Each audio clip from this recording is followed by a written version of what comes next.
Hey, this is Mad Movie Mark of the Mad Movie Mark Movie Review. Thank you for joining me as I review the 2022 French comedy drama, The Worst Ones. The Worst Ones has a 100% fresh rating from the critics on Rotten Tomatoes and a 56% fresh rating from the audience. I'm currently reviewing every movie that has a 100% fresh rating from the critics in chronological order, and once I've reviewed them all, I will rank them from worst to best. This is number 239, I believe, out of 255.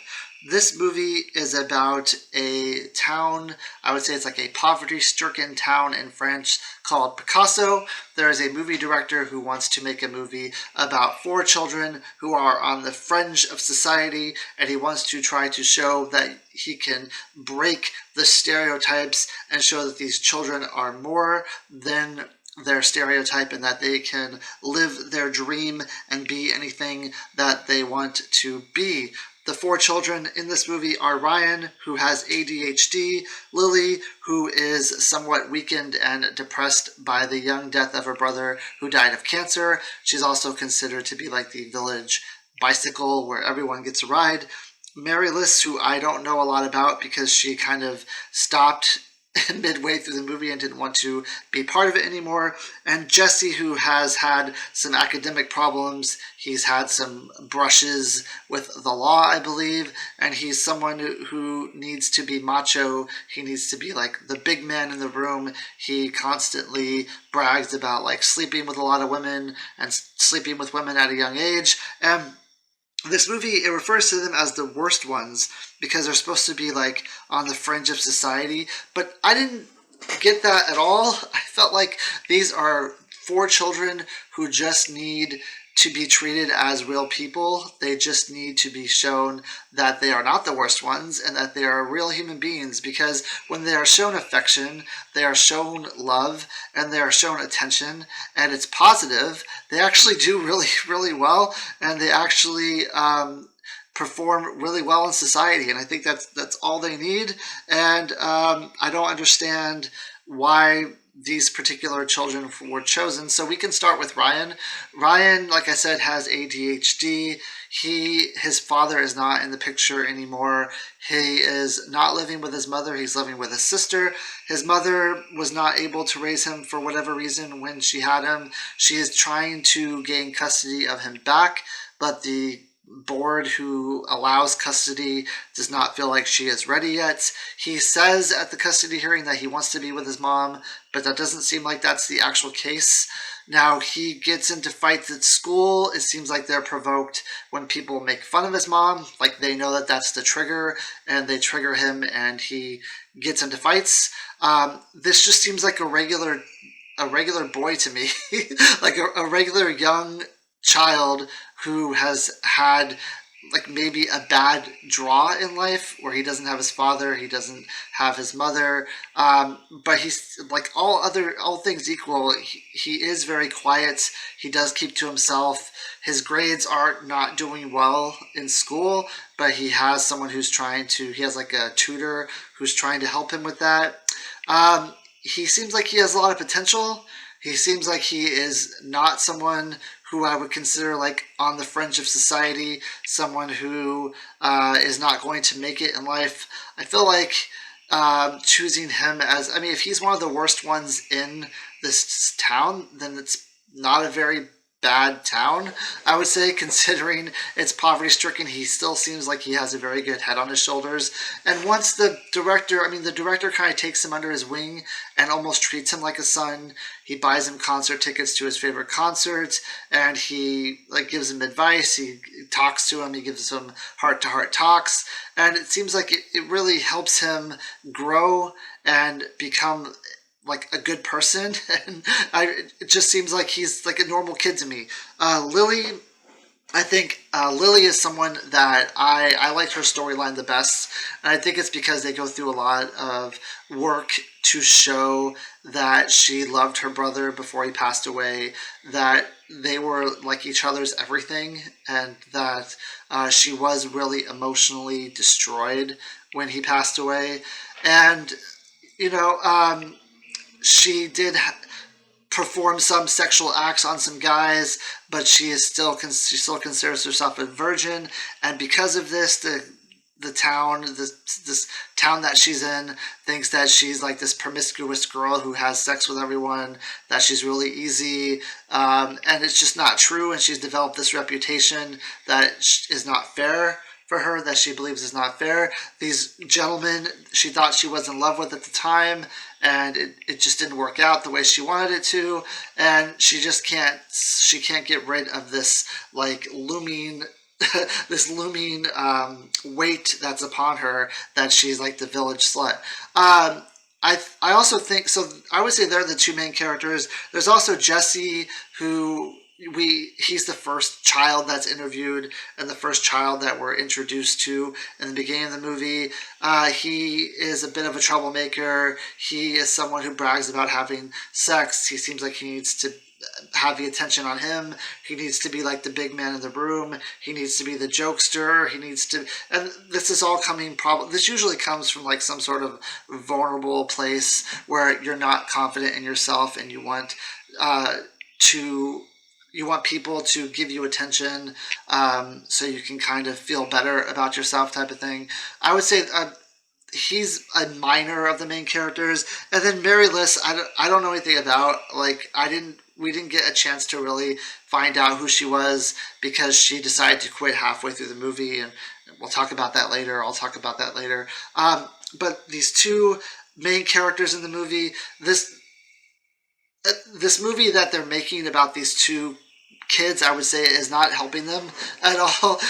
The town is basically upset that this movie is being made, because they're afraid that it's going to shine light on this poverty-stricken town. It's going to show that there are kids in this town that are on the fringe of society, and that this isn't what they want to portray to the world. This isn't like putting their best foot forward. They're worried that it's just going to make people not want to move there and live there because of these kids who are there who are not doing well. And the kids in school, the kids around Ryan and Lily, they are even more insistent on making fun of them, and like really harassing them and giving them a hard time, because they're playing these characters that are on the fringe of society, and that's who they're supposed to be. And it's really doesn't seem like it's helping them at all. I will say the director in this movie is someone who seems like he cares about these kids. He is someone who looks after them. He is someone who tries to give them advice. He is someone who tries to like maybe give them that father figure, or that person in their lives that they didn't have, who they can talk to and confide in. And I think he does a really good job. This movie just isn't for me. It's a lot like the movie Chained for Life. I would say it's got almost the same premise. This is probably a little bit better than Chained for Life, but I mean, I don't think I've even given a rundown of what the movie is about yet. So you have these four kids. They're in this movie. They're playing like caricatures of themselves. Ryan is playing the younger brother, I believe, of Lily in this movie. And then Lily is playing a teenager who is pregnant. And then Jesse is supposed to be the person who has gotten her pregnant. They discuss in this movie about love. Lily says that she I believe Lily says that she had never been in love, and that she doesn't say she's never been in love. She says she's never had sex before.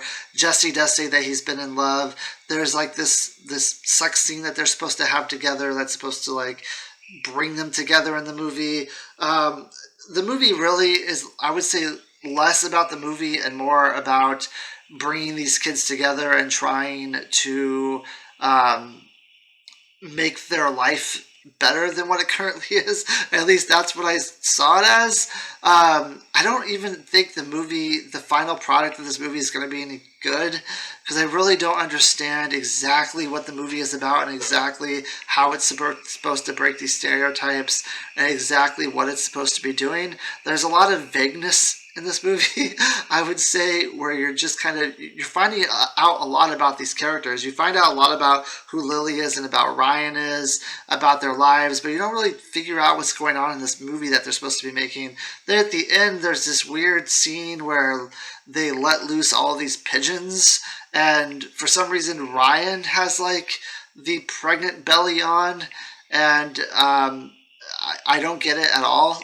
I was so confused. Now, early in the movie, they do go to see this guy who has pigeons, and apparently Ryan's character is supposed to be someone who is a fan of pigeons, and he finds solace in raising pigeons, sort of like the movie Kess, I guess, where the kid like finds solace in raising kestrels. Similar, only in this movie there's like 100 pigeons at the end of it, and they all fly away, and I don't know exactly what that was supposed to symbolize or what that's supposed to mean, because they don't really get into the nitty gritty of this movie and what it's supposed to be about. And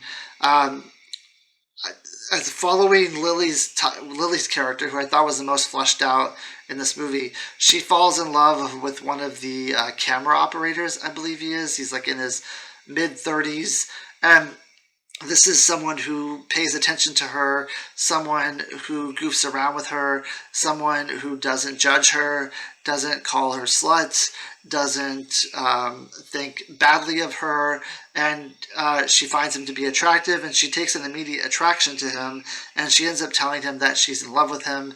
Now, he, of course, kind of brushes this off because he's in his 30s and she's 16. And he basically says, like, this can't happen, I don't love you. And it kind of crushes her a little bit. She has this letter for him expressing why she loves him and what he means to her. And I thought this was a really moving point in this movie, a really moving part of this movie. And to be honest, if this was just a character study about these two kids and what their lives were, and we just focused on their lives and who they were and growing up, and the kind of like, if we focused more on the interactions that they both had with different kids in schools, the interactions they had with people around town, and not about this stupid movie stuff, I would have probably liked it so much better, because none of the things about the movie I enjoyed, like the movie that they're making. It's all about these two kids' interactions with people and how they're trying to move past these afflictions that they have. They're trying to ingrain themselves more in society. I like that better. Like, I don't understand why they have to be making a movie here. The movie is so filler and it's so out of nowhere that it doesn't even need to be there. Like, take the whole making the movie part out and just make it about these kids and what these kids are going through in their lives. But I thought that the people who played Ryan and Lily did a magnificent job. The guy who played the director, I thought he did really good too. There was a lot of points in this movie where I thought he was going to be really creepy, and he ended up not being that way. So I was really happy about that. I thought, oh, this could go a couple different ways here. I've seen this in movies already where this goes downhill pretty fast, but luckily it did not go that way. And I thought this movie was okay. Like I said, if it was just the two kids' lives and it didn't have anything to do with whatever movie they're making, I thought it would have been better. But I will give it a 7.5 out of 10. Thank you. I hope you join me for my next review, which is going to be the first Slam Dunk, which I still have to watch. It's a little over 2 hours. Hopefully I can watch that now and then do that review today and make it 3 reviews for today. Tried to do a review last night, but my power went out because of a storm we had. So I'm trying to play catch up. So hopefully I can do one more review today, which will be the last Slam Dunk. Anyway, like I said, the worst one, 7.5 out of 10. Have a great day.